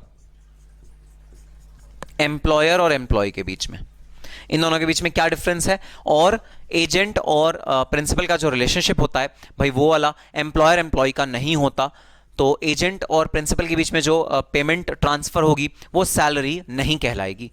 तो सबसे पहले तो ये समझना पड़ेगा सर ये एजेंट प्रिंसिपल रिलेशनशिप क्या होता है। मैंने प्रीवियस चैप्टर्स में आपको ये बताया हुआ है कि एजेंट प्रिंसिपल रिलेशनशिप क्या होता है। ये होता है कि जब एक बंदा जो कि है एजेंट, वो अपने प्रिंसिपल के बिहाफ पे काम करे और अपने प्रिंसिपल के बिहाफ पे सारे एक्ट ले, जो जो उसने बोला वो काम करे, प्रोडक्ट को बेचे और बेचने के बाद जो उसका कमीशन बनता है वो अपने प्रिंसिपल से ले ले। तो भाई मैंने तुम्हें कहा कि जैसे जैसे मैं आपको एक एग्जांपल देता हूं भाई, हम जितने भी ऑनलाइन टीचर्स हैं हम सब वेबसाइट पे अपनी क्लासेस रखवाते हैं, जितनी भी वेबसाइट्स हैं उसमें हम अपनी क्लासेस रखवाते हैं। तो सपोज मैंने अपनी किसी वेबसाइट पे क्लास रखवाई और वहां पर मैंने बोला कि सुनो भाई, तुमको स्टूडेंट्स को ये क्लासेस बेचनी है, तुम स्टूडेंट्स को जब ये क्लास बेचोगे तो सुन लेना एक बात ध्यान से। क्या सर, ये जो क्लासेस है ना, ये पीडीएफ बुक का ये प्राइस है, हार्ड बुक का ये प्राइस है, पेन ड्राइव बेचोगे तो ये प्राइस है, गूगल ड्राइव बेचोगे तो ये प्राइस है, इस प्राइस से कम मत जाना, बिल्कुल भी इससे कम मत जाना। और सुनो, जिस भी बच्चे ने तुम्हें पेमेंट कर दी हो 1 दिन के अंदर अंदर मुझे बताना ताकि हम जल्दी से बच्चे को बुक डिलीवर करा सके, जल्दी से बच्चे को पेन ड्राइव दे सकें। सेम डे की डिलीवरी होनी चाहिए बच्चे को, जो उसको उसकी वीडियोस चल जानी चाहिए, वो सेम डे पे बच्चे को वीडियो चल जानी चाहिए, देर नहीं होनी चाहिए इस चीज में। क्वालिटी का ध्यान रखना। और सुनो, अपनी वेबसाइट पे ना जरा हमारे टीचर्स के डेमो वर्जन जरूर रखना, क्योंकि डेमो वर्जन अगर टीचर के वेबसाइट पे नहीं होते तो बच्चा कहां जाएगा डेमो देखने के लिए, तो वो जरूर रखना। तो इस तरह के हम कुछ इंस्ट्रक्शंस देते हैं सारे टीचर्स कि वेबसाइट को ये इंस्ट्रक्शंस फॉलो करनी ही करनी है। ये हमारे ऑर्डर्स होते हैं which that website is bound to follow. उसे फॉलो करना पड़ेगा अगर वो हमारा प्रोडक्ट बेचना चाहता है तो, अगर वो हमारी पेन ड्राइव बेचना चाहता है तो उसको ये सब कुछ इंस्ट्रक्शंस फॉलो करने पड़ेंगे। और ये सब इंस्ट्रक्शन फॉलो करने के बाद हम लोग उस पेन ड्राइव सेलर को, उस वेबसाइट को एक कमीशन देते हैं कि ये लो, ये हो गई तुम्हारी कमीशन, तुमने इतनी पेन ड्राइव बिकवाई है, लो इतनी कमीशन तुम्हारी हो गई, हम उसे कमीशन दे देते हैं। तो ये हो गया एजेंट प्रिंसिपल रिलेशनशिप। लेकिन सर फिर वही सर, नॉमेनक्लेचर तो आपने बोला था इररेलेवेंट होता है। हाँ भाई, मैं आज भी बोलता हूं नॉमेनक्लेचर इररेलेवेंट होता है। सर अगर नॉमेनक्लेचर इररेलेवेंट होता है, सर अगर बाउंड वाली बात आ जाती है तो ये एम्प्लॉयर एम्प्लॉई रिलेशनशिप हो गया। भूल जाओ नाम एजेंट प्रिंसिपल, भूल जाओ ना, आप और वेबसाइट जो हैं ये आपका एम्प्लॉयर एम्प्लॉय रिलेशनशिप हो गया सर। फिर ये तो आप कैसे कह रहे हो कि एजेंट प्रिंसिपल रिलेशनशिप है sir? Nomenclature is irrelevant. Sir the website is bound to follow your instructions, your orders about the product. Website की मजबूरी है आपके इंस्ट्रक्शंस को फॉलो करना, आपके डेमो लेक्चर्स देना, आपका प्राइस को फॉलो करना कि ये प्राइस रखना है जून के लिए, ये प्राइस रखना है दिसंबर के लिए, ये प्राइस ऐसे रखो। ये मैंडेटरी रिक्वायरमेंट है वेबसाइट की। सर अगर ये मैंडेटरी रिक्वायरमेंट है वेबसाइट की तो आप कैसे कह रहे हो कि वो आपके ऑर्डर को फॉलो नहीं कर रहे, और वो लोग इंडिपेंडेंट लोग हैं और वो आपके एम्प्लॉय नहीं है? ये बात आप कैसे कह रहे हो? सुनना जरा, ये मैं बात कैसे कह रहा हूं। सो एजेंट प्रिंसिपल रिलेशनशिप, आओ जरा लिखते हैं कुछ चीजें इसमें। Bound to follow,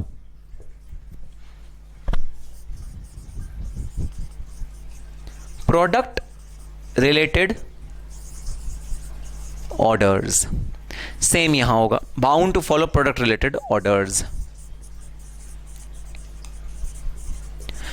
not bound to follow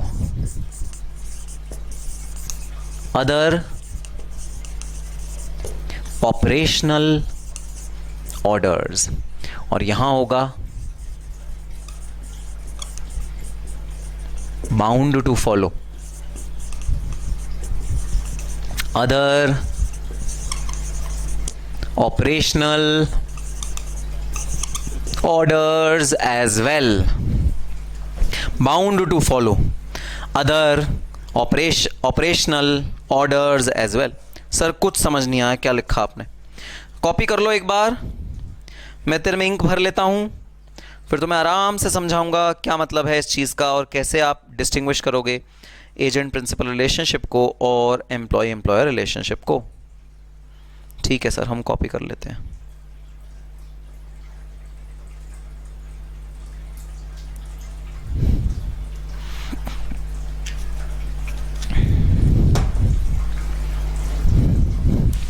आ जाओ भाई, एजेंट प्रिंसिपल रिलेशनशिप और एम्प्लॉय एम्प्लॉयर रिलेशनशिप।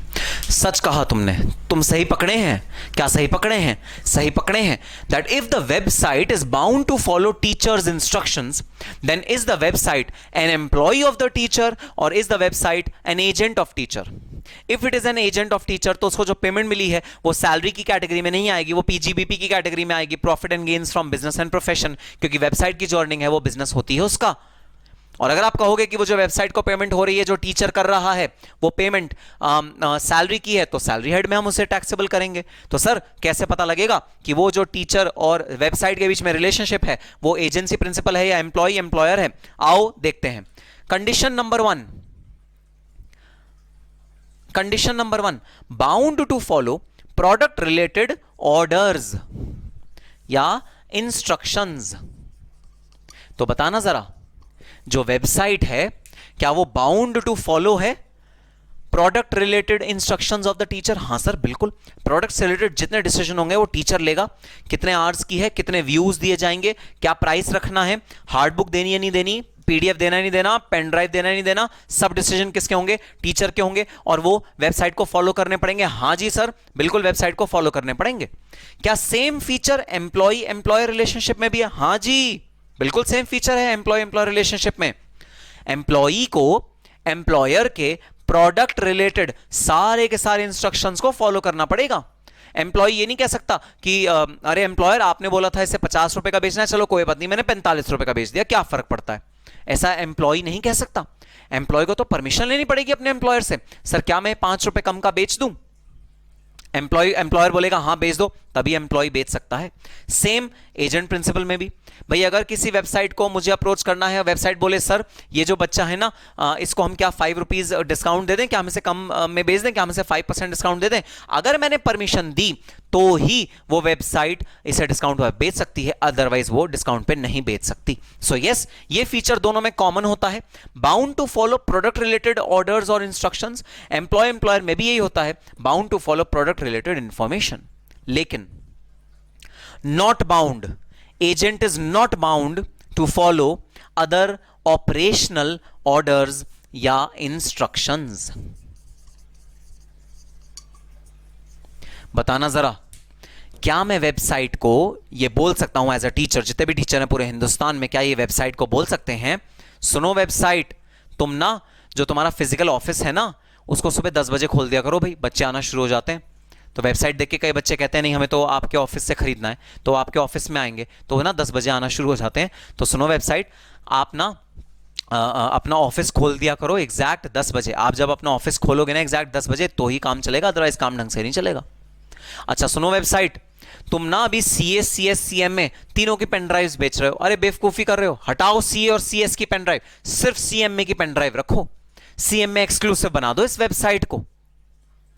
सुनो भाई सुनो, वेबसाइट सुनो, तुमने जो अपने ओनर्स रखे हुए हैं, अरे बिल्कुल डिसीजन मेकिंग आती ही नहीं इन्हें, ऐसा करो मुझे अपना ओनर बना दो, मैं तुम्हारे डिसीजन लूंगा ढंग से।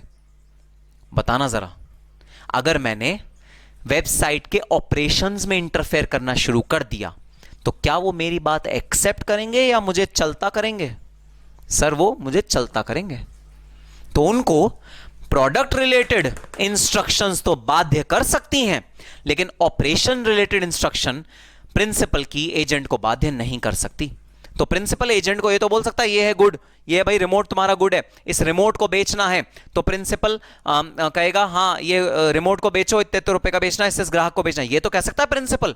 लेकिन प्रिंसिपल ये नहीं कह सकता अरे एजेंट सुनो, अपना ऑफिस तो तुम जरा एक अच्छी सी जगह पे लो, कितने घटिया जगह पे तुमने ऑफिस लिया हुआ है, कहां आएगा कोई ग्राहक वहां पर यार।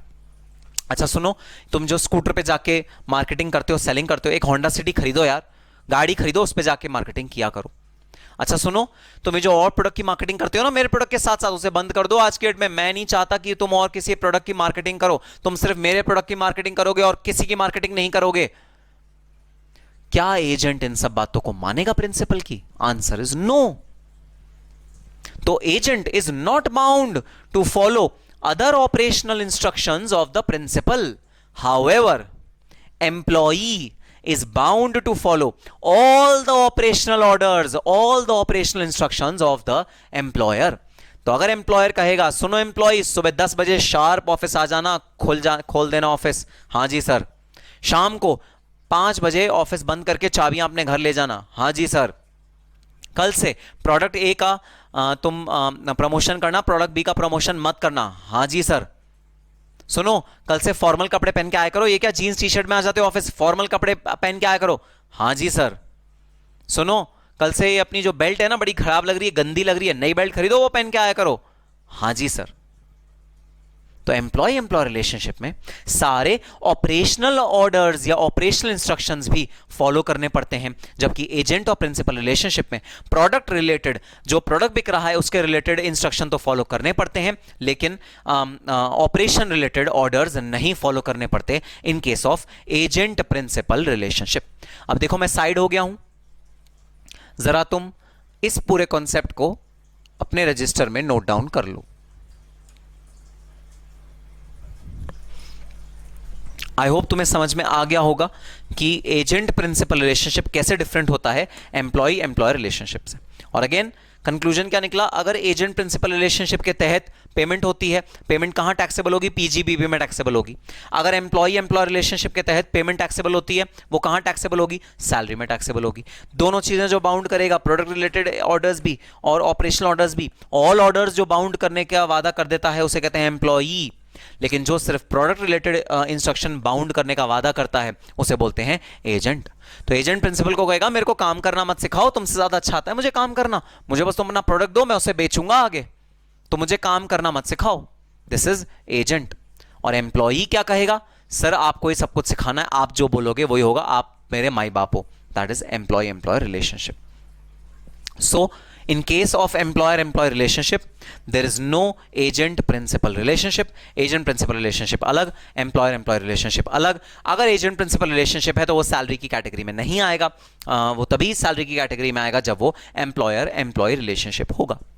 तो अब क्लाइंट आपसे चाहे जो भी कहता रहे कि जो पेमेंट हुई है ना सर ये तो हमने एजेंट को करी है अपने पेमेंट, आपका ये फर्ज है कॉन्ट्रैक्ट को पढ़ो, ढंग से एनालाइज करो और देखो कि नाम तो एजेंट दे दिया लेकिन कहीं वो एम्प्लॉई की तरह बिहेव तो नहीं कर रहा। अगर वो एम्प्लॉई की तरह बिहेव कर रहा है भाई तो उसकी इनकम सैलरीज की तरह टैक्सेबल होनी चाहिए उसके हाथ में। तो आप जो इनकम कमाते हो उसका सबसे पहला जो टाइप है, जो हेड है, वो होता है सैलरी। सैलरी इनकम हो सकती है जब आपको एम्प्लॉय एम्प्लॉय रिलेशनशिप में इनकम मिलती है, उसे कहते हैं आपकी सैलरी इनकम। ठीक है सर, बात समझ में आ गया?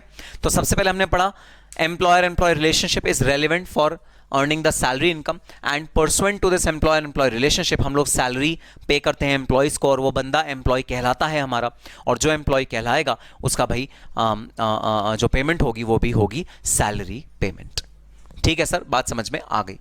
आओ अब नेक्स्ट पॉइंट पे चलते हैं। नेक्स्ट पॉइंट है बेसिस ऑफ चार्ज। तो कौन कौन सी सैलरी इनकम टैक्सेबल होगी? अब जब आपने एक बार डिसाइड कर लिया कि हाँ भाई हाँ ये सैलरी इनकम है, अब हम आ जाते हैं ये देखने के लिए कि कौन सी रियल इनकम में से टैक्सेबल होगी, कौन सी टैक्सेबल नहीं होगी। ठीक है, बेसिस ऑफ चार्ज, ये है सोर्स सेक्शन। सोर्स मतलब जो सैलरी की टैक्सेबिलिटी निर्धारित करेगा। तो हर एक हेड में एक सोर्स सेक्शन होता है, यह है सोर्स सेक्शन सैलरी के चैप्टर का, जो हमें यह बताएगा कि चार्जेबिलिटी कैसे डिसाइड होगी सैलरी की। तो basis of charge section 15। Section 15 भाई तीन चीजों की बात करता है, सैलरी पेड और allowed, salary due, salary received in arrears. तीन तरह की सैलरी की बात करता है। सैलरी पेड और अलाउड, सैलरी जो पे हो गई, पे मतलब कैश में पे हुई है, कैश में, यस कैश या बैंक ऑब्वियसली। सैलरी पेड और अलाउड। सैलरी ड्यू, पे नहीं हुई, ड्यू हो गई, पे करना रह गया बस, पे नहीं हुई अभी, due. And third arrears. Arrears मैं आपको सबसे लास्ट में समझाऊंगा, अभी एरियर्स नहीं समझा रहा। अभी आओ सबसे पहले देखते हैं क्या है ये पेड और अलाउड। अब भाई दो वर्ड्स यहां यूज्ड हैं, लॉ ने दो वर्ड्स यूज करे हैं। ऑब्वियसली लॉ कोई भी वर्ड एवं यूज नहीं करता, हर वर्ड का कोई ना कोई मीनिंग होता है। आओ समझते हैं पेड वर्ड का मीनिंग क्या है और अलाउड वर्ड का मीनिंग क्या है। सर जो सैलरी होती है, सैलरी, सैलरी मतलब एम्प्लॉयर एम्प्लॉय रिलेशनशिप के परसुएंट जो एम्प्लॉयर अपने एम्प्लॉय को देता है उसको बोलते हैं सैलरी। ठीक है सर। सर हमारी सैलरी की इनकम जितनी कम उतना ज्यादा हमारा टैक्स कम। ऑब्वियसली ये तो ये बोलने की बात थोड़ी है, ऑब्वियस है ये तो, सैलरी की इनकम जितनी कम उतना टैक्स कम। अच्छा सर, सर मेरा ना मैं सीएम में बन गया सर, सर मेरा पैकेज लगा है 10 लाख रुपए पर एनम। अरे वाह, मैंने कहा बहुत बढ़िया, सैलरी इनकम कितना है तुम्हारा? 10 लाख रुपए, वाह। लेकिन एक बात ध्यान रखना, 10 लाख रुपए इनकम है, टैक्स भी बहुत ज्यादा पे करना पड़ेगा। सर कुछ तो तरीका बताओ ना कि टैक्स कम हो जाए। मैंने कहा मेरे पास कोई तरीका नहीं है, तुम देखो तुम्हें क्या करना है। सर एक काम करूं? मैंने कहा हाँ बता। मैं ना अपने बॉस से बोलता हूं, सुनो बॉस, जिस घर में मैं रहता हूं उसका किराया तुम भर दो। उस घर का किराया 2,40,000 रुपए पर एनम, 20,000 रुपए महीना। तो तुम मुझे 8 लाख रुपए सैलरी में देना, तो मुझे 2,40,000 रुपए कम करके सैलरी देना। सैलरी का अमाउंट कितना हो गया? 5,60,000। सैलरी पे टैक्स कितना, किस सैलरी पे टैक्स लगेगा? 5,60,000 पे टैक्स लगेगा। बॉस ने अपने एम्प्लॉय को कितने रुपए की सैलरी दी? 5,60,000। 2,40,000 का क्या किया बॉस ने? वो 2,40,000 जो रेंट लैंडलॉर्ड है एम्प्लॉय का, उसको पे कर दिए। रेंट पे हुआ है, सैलरी थोड़ी है सर, सैलरी थोड़ी है, रेंट पे किया है मेरे एम्प्लॉयर ने, एम्प्लॉय उसको लैंडलॉर्ड को। सर पेमेंट किसने करी? एम्प्लॉयर। पेमेंट किसको हुई? लैंडलॉर्ड। मैं तो एम्प्लॉय हूं, मेरे से तो एम्प्लॉयर एम्प्लॉय रिलेशनशिप है एम्प्लॉयर का, लेकिन क्या एम्प्लॉयर का लैंडलॉर्ड से एम्प्लॉयर एम्प्लॉय रिलेशनशिप है ना? तो बस सर वो तो सैलरी हुई नहीं, वो तो सैलरी हुई नहीं। जो मेरे एम्प्लॉयर ने लैंडलॉर्ड को पे किया वो तो सैलरी हुई नहीं। 2,40,000 तो सैलरी नहीं है, सैलरी क्या है? 5,60,000। तो टैक्सेबल कितनी होगी? 5,60,000। इस तरह से तुमने क्या किया? तुमने अपनी गलत तरीके यूज करके टैक्सेबल इनकम को रिड्यूस कर दिया। लॉ ने कहा बेटा तुम तो अभी अभी पैदा हुए हो, जिस स्कूल में तुम पढ़ते हो ना उसके हम प्रिंसिपल रह चुके हैं, तभी हम सैलरी के चैप्टर में सिर्फ सैलरी को टैक्स नहीं करते, हम तो salary and allowance and perquisite को भी टैक्स कर देते हैं। क्या होता है allowance and perquisite? Allowance and perquisite होता है any expenditure which is made for the benefit of the employee to a third party irrespective of whether there is an employee-employee relationship with the employer and the third party or not। Sir बहुत जल्दी बोल गए, आराम आराम से बोलो। ठीक है भाई, आराम आराम से सुन लेना। Salary includes not only the payments which are made to the employee but the payments which are made on behalf of the employee to a third party। अगर आपने थर्ड पार्टी को पेमेंट करी for benefit of the employee, मैं उसे भी salary की definition में ले आऊंगा इररिस्पेक्टिव ऑफ द फैक्ट। मैं ये नहीं देखूंगा, मैं इस चीज को तवज्जो नहीं दूंगा कि the relationship between the employer and the third party is employer employee relationship और नॉट। तो even if the relationship between employer and your landlord is not employer employee relationship, हम उसे सैलरी ही मानेंगे, क्योंकि किसके बेनिफिट के लिए पेमेंट हुआ है? एम्प्लॉई के बेनिफिट के लिए पेमेंट हुआ है। सो salary sections not only include salary, जो सैलरी होती है सिर्फ वही इंक्लूड नहीं करते भाई, अलाउंसेस एंड परक्विजिट्स भी अलाउ करते हैं। अब देखना अलाउंस और परक्विजिट में आपस में क्या फर्क है। अलाउंस जो मिलता है वो इन कैश मिलता है, परक्विजिट जो मिलता है वो इन काइंड मिलता है। मैं करता हूं तुम्हें एक्सप्लेन सुनना। भाई आपने कहा बॉस बॉस बॉस 8 लाख तो बहुत बड़ी इनकम है, मुझे बहुत सारा टैक्स देना पड़ जाएगा, प्लीज मेरी मदद करो ना। आपने कहा हाँ बोल भाई क्या मदद करूं? सर आप ना 2,40,000 रुपए मेरे लैंडलॉर्ड को दे दिया करो साल के, 20,000 रुपये महीना, और मेरी सैलरी मुझे कम दे दो, मुझे 5,60,000 रुपये दे दो। आप ना लैंडलॉर्ड को दे दो पूरा का पूरा, जो आपने मुझे पे करना है ना वो आप पूरा का पूरा लैंडलॉर्ड को दे दो, तो मुझे ना बेनिफिट मिल जाएगा, मुझे उस चीज़ का बेनिफिट मिल जाएगा, मैं खुद नहीं उसे पे करूंगा। एम्प्लॉयर ने कहा अरे सुनना भाई, मैं तुझे 5,60,000 रुपये सैलरी के नाम पे देता हूं और 2,40,000 रुपए रीइंबर्समेंट फॉर रेंट के नाम दे दो, तू खुद ही उसको पे कर दे, मैं कहां बीच में पड़ूंगा? ऐसा हो सकता है ना, आपका बॉस बोले मैं कहां बीच में पड़ूंगा, मैं कहां लैंडलॉर्ड के साथ अपना रिलेशनशिप बनाता फिरूंगा, तो ऐसा कर मैं तुझे दे देता हूं कैश, तू उसे पे कर दे। तो जब आपको कैश मिल जाए किसी बेनिफिट के लिए तो उसे बोलते हैं अलाउंस, और जब आपको कैश ना मिले बेनिफिट ही मिले, जब आपका बॉस डायरेक्टली पे करने के लिए तैयार हो गया कि हां तू टेंशन मत ले, तेरे लैंडलॉर्ड को मैं डील करूंगा, और अगर ये घर सही नहीं रहा मैं तेरे को बढ़िया से बढ़िया घर ढूंढ के दूंगा, उसका सारा किराया मैं पे करूंगा। अगर आपको बेनिफिट मिले इन काइंड, जहां आपको कैश कुछ नहीं मिल रहा बेनिफिट मिल रहे हैं, उसको मैं नाम दूंगा परक्विजिट्स। इन काइंड जब भी मुझे बेनिफिट मिलेगा तो मैं उसे नाम दूंगा बेनिफिट्स। जैसे मेरे बॉस ने मुझे कहा कि अरे कंपनी की गाड़ी खाली खड़ी है तेरे यूज आज से, तू यूज कर इस कंपनी की गाड़ी को, परक्विजिट। मेरे बॉस ने कहा दूसरे हाथ पे अरे तेरे पास गाड़ी नहीं है ना, ले कैश ले मेरे से, गाड़ी खरीद, पेट्रोल का खर्चा सारा मैं रीइंबर्स करूंगा, तेरा सब कुछ मैं दूंगा, तू गाड़ी आराम से यूज कर, अलाउंस क्योंकि अब आपको कैश मिला है। परक्विजिट जब गाड़ी मिल जाए, गाड़ी के बदले का कैश मिल जाए, अलाउंस। तो भाई आपके घर में मौसी जी आती हैं, मौसी जी आपके बर्थडे पे कहती हैं, जैसे हम बचपन में ये बहुत ज्यादा करते थे, मौसी जी शर्ट लेके आती हैं। अब उनके शर्ट के जो डिजाइन है, जो कलर हैं, जो साइज हैं, वो हमेशा गड़बड़ निकलते थे। चमक धमक वाली शर्ट्स लेके आती थी वो, चमक धमक चमकीली चमकीली सी, कलर भी अच्छे नहीं होते थे। उन कलर को पहनते तो हमारे मजाक उड़ते थे। तो हम मौसी को बोलते थे, मौसी आप शर्ट मत लाया करो, आप हमें उसके बदले का कैश दे दिया करो ना, शर्ट हम खुद ले आएंगे। मौसी ने अगली बार से क्या करा, 1000 रुपए हमें कैश देने शुरू कर दिया। तो जब मौसी शर्ट ला रही थी तो वो क्या ला रही थी हमारे लिए, परक्विजिट।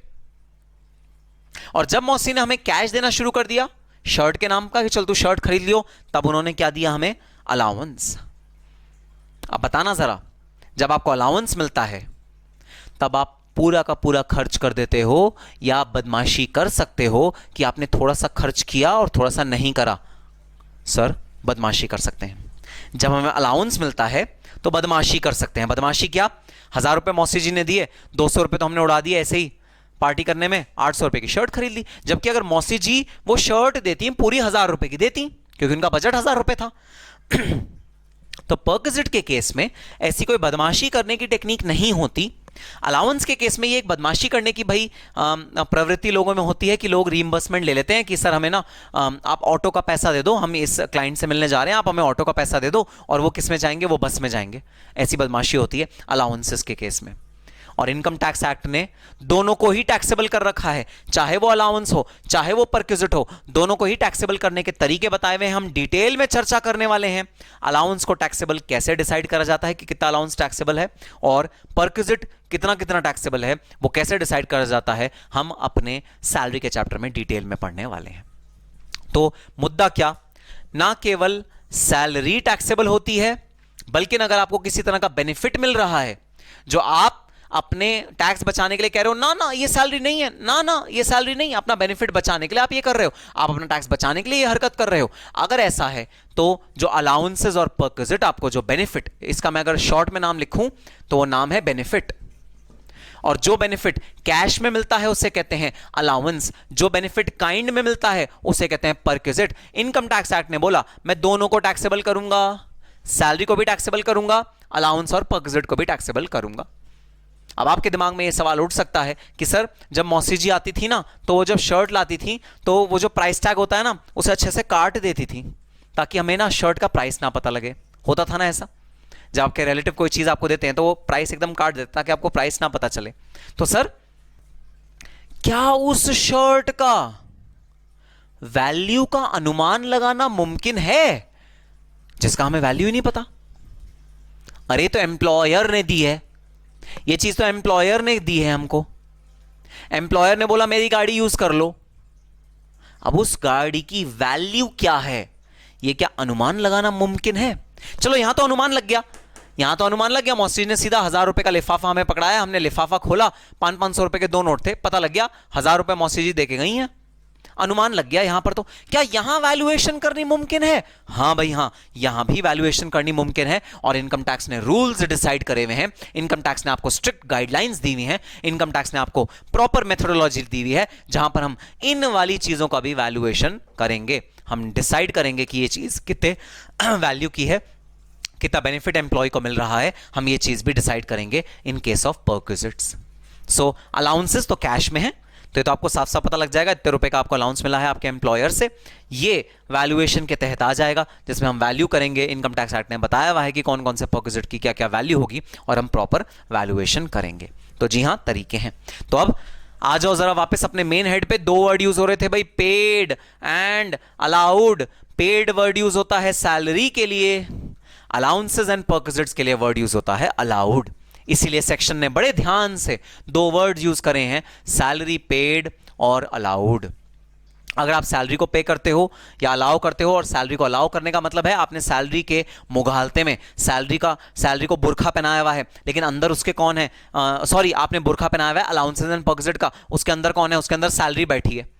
तो जैसे बुरखा होता है, बुरखा क्या है, बुरखा है, बुरखा बोल रहा है मैं तो अलाउंस एंड परक्विजिट हूं। आपने जैसे बुरखे का कवर ऊपर किया, अंदर क्या बैठी है, अंदर सैलरी बैठी है। तो जब भी अलाउंस या परक्विजिट की बात आती है तो मैं कहता हूं भाई ये सैलरी ही है और मैं उसे टैक्सेबल करूंगा।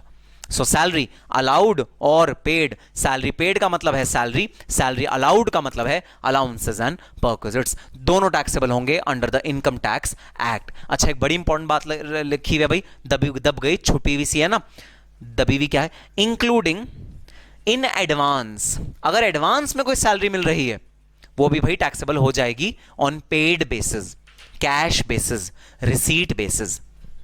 सपोज आपको अगले साल की सैलरी एडवांस में दे दी गई कि भाई ये अगले साल की सैलरी है, लो भाई हम तुम्हें इसे एडवांस में दे देते हैं, वहां पर भाई एडवांस सैलरी भी टैक्सेबल होती है। सिर्फ जो सैलरी बनती है वही टैक्सेबल नहीं होती, अगर आपको अगले महीने की पहले मिल जाए, किसी भी कारण की वजह से पहले मिल जाए, वो भी टैक्सेबल होगी आपके हाथ में पहले वाले महीने में, ना कि अगले वाले महीने में। तो receipt, salary is taxable and all these components of salary is taxable. So allowance and perquisite, allowed वाला word यूज होता है उसके लिए, जिसके दो भाग हैं, allowance भाग है और perquisite भाग है। allowance होता है in cash, perquisite होता है in kind.